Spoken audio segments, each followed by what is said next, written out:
now on, a lot of lambs are only basically at best maintaining themselves on grass. And I suppose if there's an opportunity there for people to bring them in and house them, then there's a benefit for that, because they're not fighting the weather. They're not burning up energy trying to stay warm, trying to keep dry. They're not standing huddled under ditches. They're more comfortable, and we get better performance, I suppose, in the sheep than when they come indoors. Hello, I'm Kieran Lynch and welcome to OviCast, the Teagasc Sheep podcast. Each episode will bring you less insights, advice and technical updates for the sheep industry.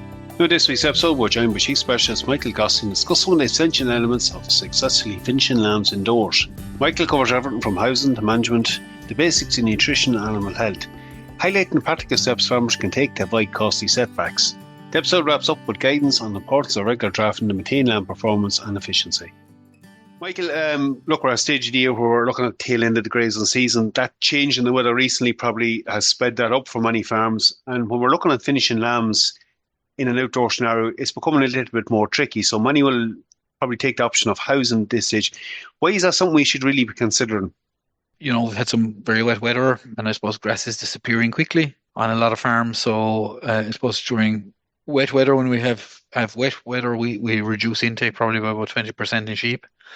And I suppose the energy is going out of the grass as well. And especially if grass then is being walked into the ground or in short, getting short as well, you have a reduced intake. So what the work really in Athenry is showing is that, you know, from now on, a lot of lambs are only basically at best maintaining themselves on grass, you know, so outdoors on grass. And I suppose if there's an opportunity there for people to bring them in and house them, then there's a benefit for that, because they're not fighting the weather. They're not burning up energy trying to stay warm, trying to keep dry. They're not standing huddled under ditches, you know, during periods of adverse weather. They're more comfortable, and we get better performance, I suppose, in the sheep than when they come indoors. So I suppose for people who have the option, who are fattening lambs, who have the option to bring them in, and not everybody has that option, but where that option is available, I suppose it makes sense at this stage, if the forages are running out, to basically bring them in. So I suppose if we take that into consideration, there's a couple of practical things we probably need to consider, Michael, when we are talking about housing them. You know, simple things like, you know, the dry day, watching maybe for some issues of types of lambs they bring in, or maybe ones with ailments. Yeah, so I suppose look at the first thing, I suppose, when we're thinking about housing the sheep is really, I suppose, a bit before to try and make a plan, you know. I suppose in particular, as you mentioned there, housing lambs dry is really important, because it's harder to dry them indoors, you know. So if you can get them in dry, it's great. In particular, if they're being bedded as well, it saves on bedding and all that type of thing. So really, I suppose we'd want to be watching the weather forecast. If we said we're housing this week now was dry, I suppose was an ideal week for people if they were going housing lambs. If they are wet, then maybe just wait for, you know, if there's a day with kind of drier day, just for them to dry off a little bit. There's a benefit in that. The other thing, I suppose, Kieran, is lameness. So we see a lot of lameness in sheep. I've often mentioned that I think, you know, a lot of us are on the sheep side are almost lameness blind. We seem to tolerate an awful lot of lameness as acceptable.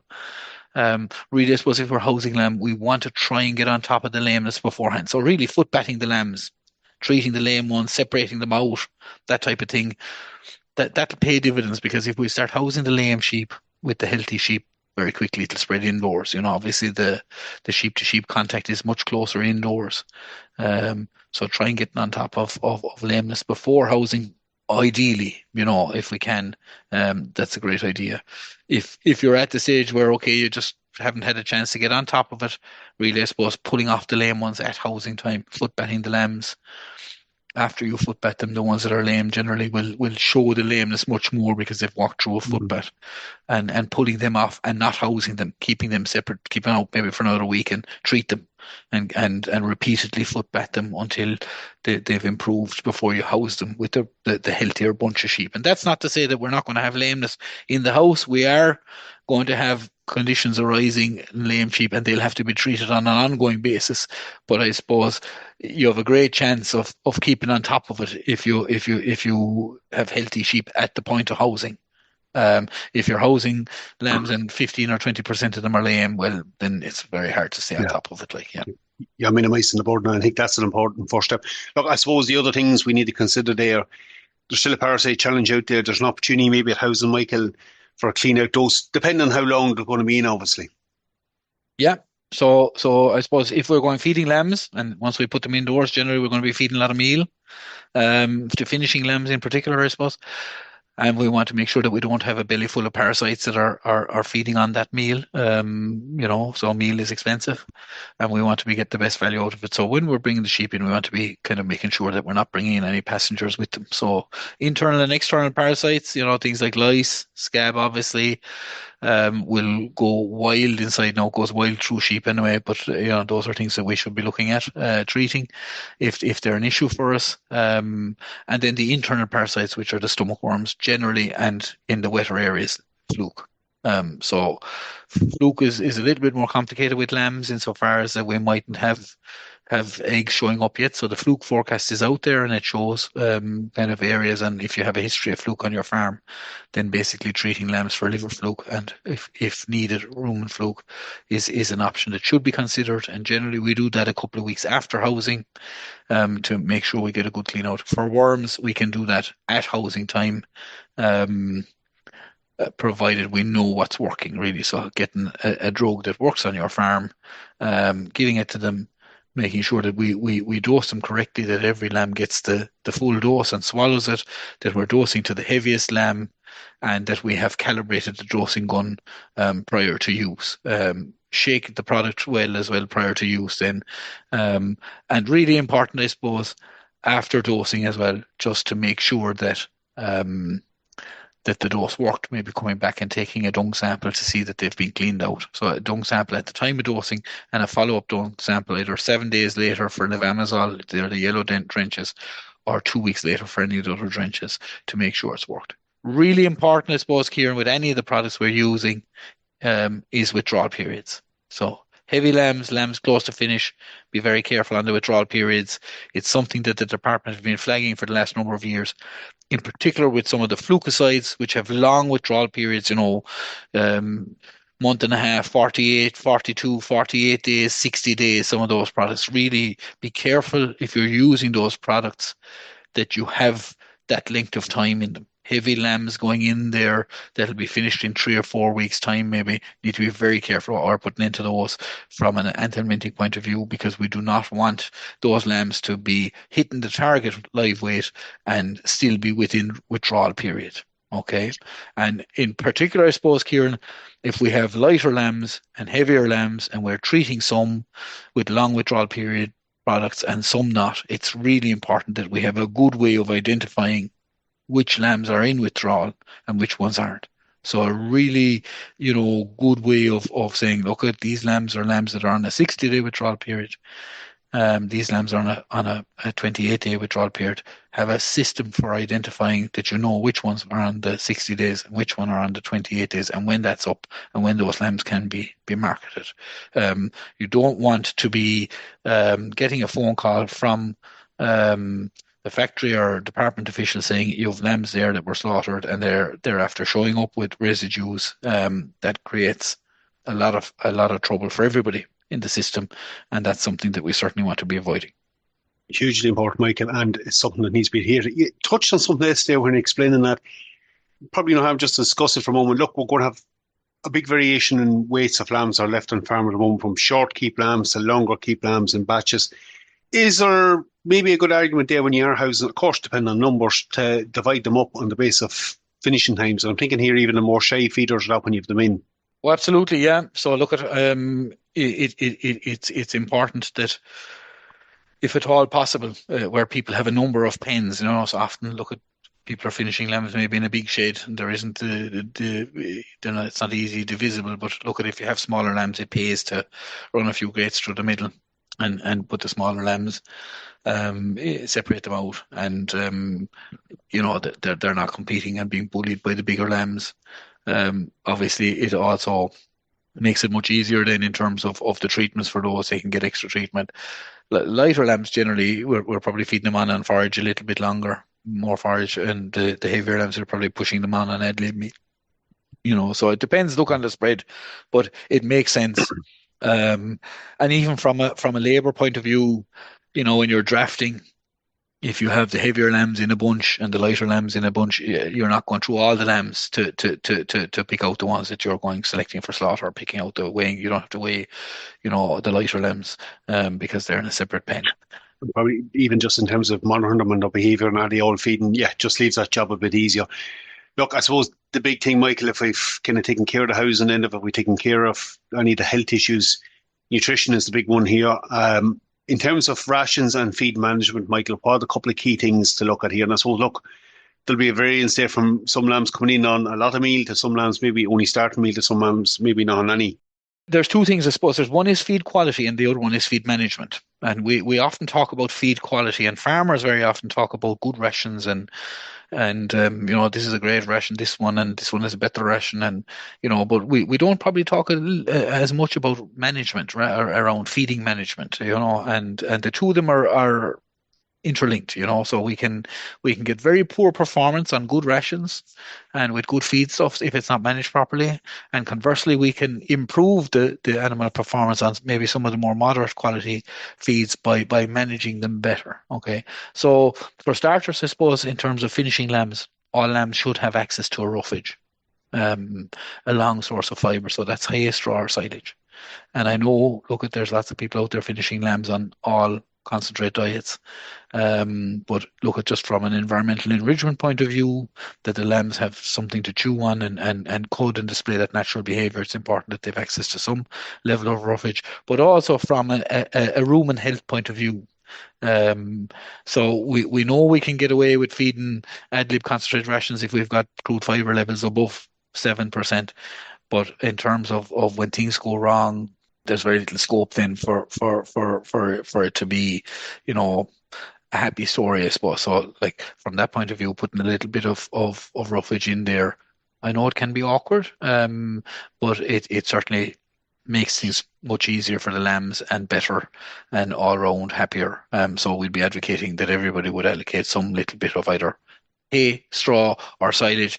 Lambs won't eat an awful lot of that. It's just, that they have a pick that they might eat 150 or 200 grams a day.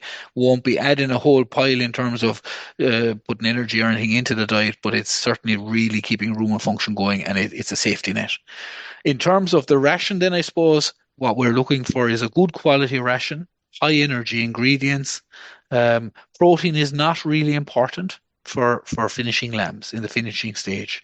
Protein is important, I suppose, in terms of younger growing lambs, but by and large, the protein levels that we would see in lamb finishing rations are way above what they need to be. Um, we're probably talking about 11 or 12%, 13% total dietary protein requirement. So, we don't need to be feeding 16, 18% rations to get that, in particular where the lambs are on high levels of meal. So I would say focus on the ingredients. We have a traffic light system there. It's on a lot of our publications. Green is good, orange are the medium energy dense ones, and red are the poor ones. Have a look at the ration spec that you're getting. If you're not sure about it, talk to your advisor. They will be able to look at it, and basically what you're doing is looking at the ingredients. Are they mostly cereals, pulps, protein sources like distillers, gluten, soybean, peas and beans. Your medium ingredients are things like hulls, soya hulls, maize gluten, rapeseed meal. So they're just a little bit lower in energy, still quite good ingredients, but lower in energy. And then the poor quality ones are things like wheat feed, pollard, palm kernel, sunflower, cottonseed, those type of ingredients. They're just a good bit lower in energy. So they don't punch as well in terms of animal performance. So looking at the label, right? Don't get too excited about the level of protein. If you think there's an 18% ration there that's at the same price as a 16%, that doesn't mean you're getting something for free. That extra 2% protein is not required by the lambs. It's going to cost energy to get rid of it. So look at the ingredients. Really important, Kieran, with the lamb finishing rations is that they have ammonium chloride in them. So ammonium chloride is an antidiuretic. It stops the buildup of crystals in the urine. That's a particular problem for male lambs. It's more exacerbated in wether lambs because everything is much smaller in wether lambs. The tubes are tighter and narrower. The ammonium chloride prevents the crystals from forming. Okay, so it changes the pH of the urine, prevents the crystals from forming, and it should be in every lamb finishing ration at a rate of at least half of 1% of the ration in the mineral mix. Okay, so most minerals will be including that. It's not included in organic rations. It's not allowed in organic rations.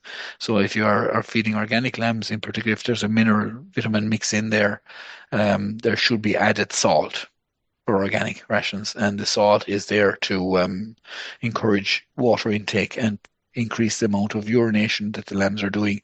And what you're hoping there is that you're flushing out the crystals with the extra urine before they get a chance to become too big and start blocking anything. Okay.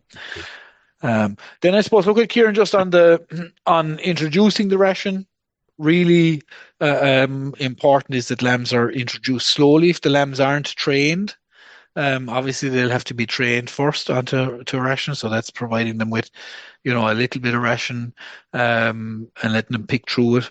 If the lambs are used to ration, then it's really important that we introduce it slowly because that's when you can get the real, you know, gorging and acidosis and sick and dead lambs, right? Mm. So introduce them slowly, kind of 100 grams a day. See are the lambs eating? If they're eating, then you build it up slowly over a period of time. Kind of give them a bit for same amount for 2 or 3 days, maybe 100, 200 grams a day. When you notice that they're all eating, then after 2 or 3 days, you increase it another 100, 200 grams a day. And again, keep it at that level then for 2 or 3 days. And slowly over a period of 2 weeks, build them up to ad lib, concentrate feeding.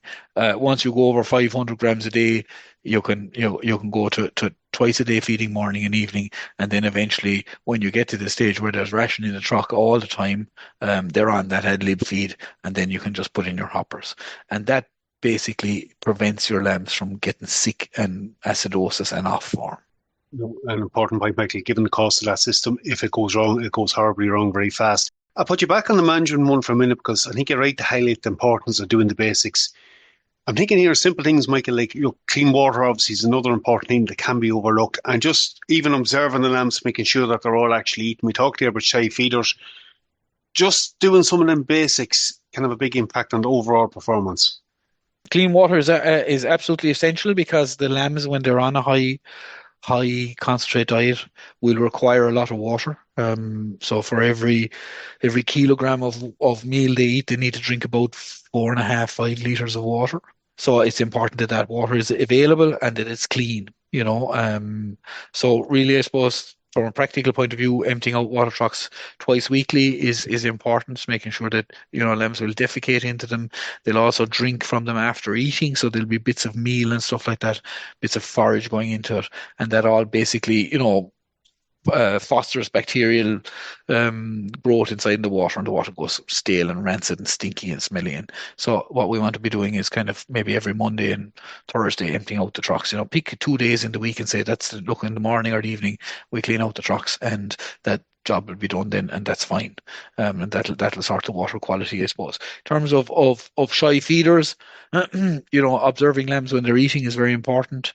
Once they go to ad lib, I suppose they'll be eating continuously over the day, and at that stage, it's important that we herd the animals inside the shed. That you're walking around, you're looking, getting lambs up, making sure that lambs that are lying down are healthy, that they're not lame, that they're not sick, all that type of things. There will be, and what we do find, especially with hill lambs, there is occasionally small percentage of lambs, maybe 1 or 2%, that never get on going on the feed. They just are lambs that will not eat ration in any significant form, and they have to basically be put back out onto grass or a forage diet, or they won't do. They'll pine away, and it's just you'll pick them out quick enough. But it's about vigilance, walking through the animals and keeping an eye on them and picking out and we have to do that anyway from a health point of view.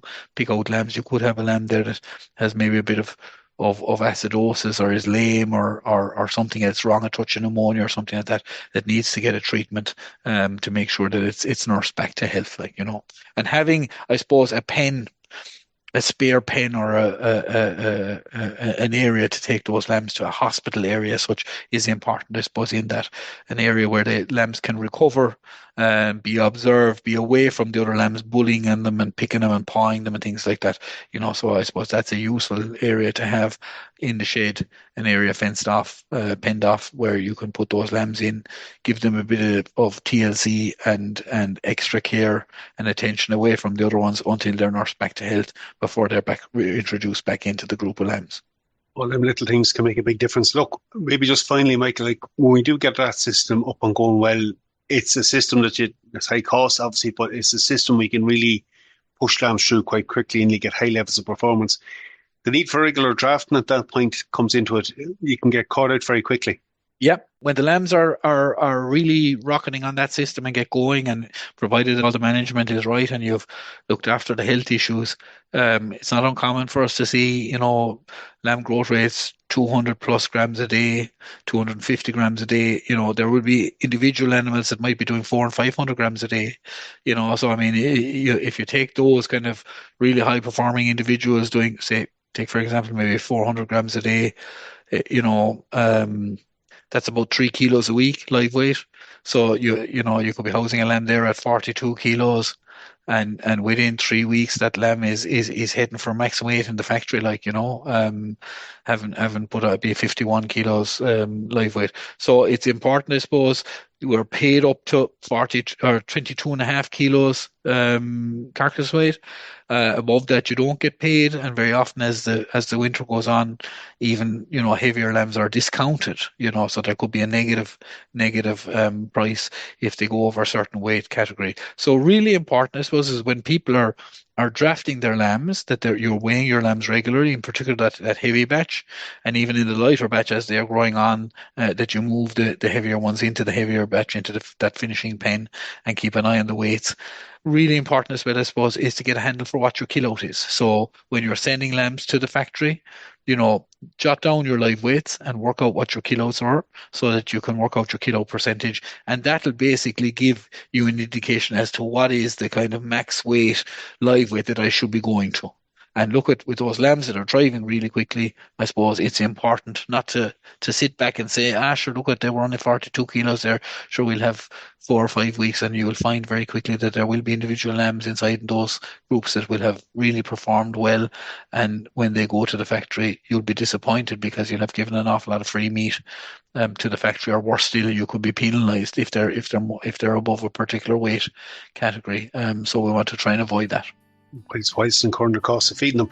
It's important, Mike, and look at the simple things, even throwing your hand on them at the time, all that comes into it. It's a good system when it works well, but needs that attention to detail. Absolutely, yep. Look, it's a system that works very well. It takes the lambs off the grass as well, and they perform very well indoors if all the boxes are ticked. Yeah. Michael, great having you on. Thanks very much for that update. Thanks, Ciara. We leave it there for this week's episode. Some useful practical tips from Michael on moving to that indoor finishing system. I have included a link in the show notes to a guide that Teagasc produced a number of years, highlighting some of the key things that Michael touched on during this episode. That's it for me for updates from our sheep programme. Keep an eye on our Twitter page at Teagasc Sheep. I'm Kieran Lynch. Thanks for joining us. Don't forget to subscribe and follow wherever you get your podcasts.